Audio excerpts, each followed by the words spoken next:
সারাদিন মোবাইলে গেমস খেলতেই থাকেন, সারাদিন ভিডিও দেখতে থাকেন, গান বাজনা শুনতে থাকেন, নাটক সিনেমা দেখতে থাকেন।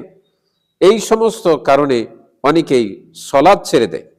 দেখা যাচ্ছে মোবাইল দেখছে, একটি ভিডিও দেখছে, ভাবছে যে ভিডিওটা শেষ হলে তারপরে নামাজে যাবে, কিন্তু সে আর নামাজে যাচ্ছে না।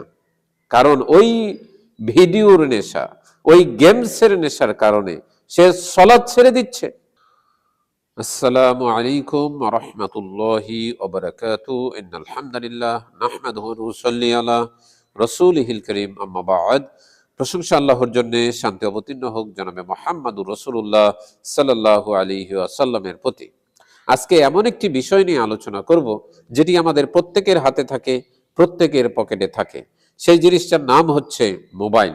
মোবাইল হারাম নয়, কিন্তু মোবাইলের মাধ্যমে মানুষ অনেক হারাম কাজ করে থাকে। মোবাইলের কারণে মানুষ সালাত ত্যাগ করে দেয়।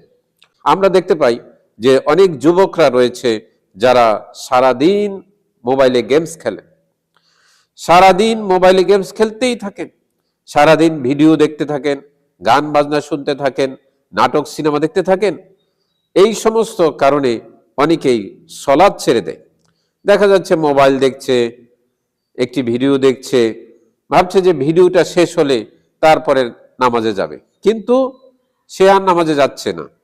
কারণ ওই ভিডিওর নেশা, ওই গেমসের নেশার কারণে সে সলাৎ ছেড়ে দিচ্ছে।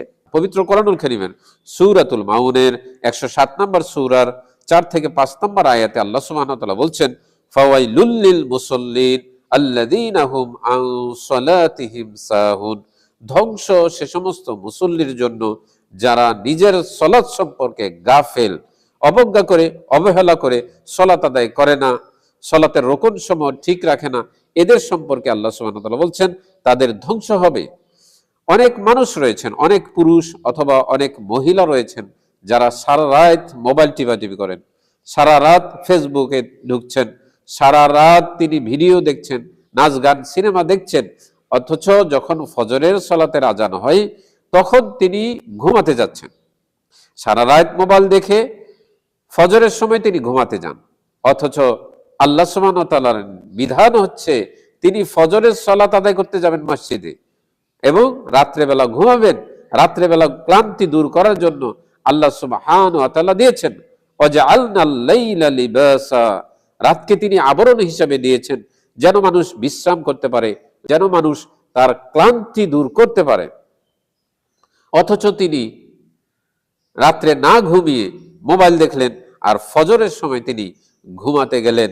এর কারণে তার জন্য যে আযাব নেমে আসবে সেটা তিনি ভাবছেনই না। দ্বিতীয় নম্বর কারণ হচ্ছে মোবাইলের কারণে মানুষ হারাম জিনিস দেখছে।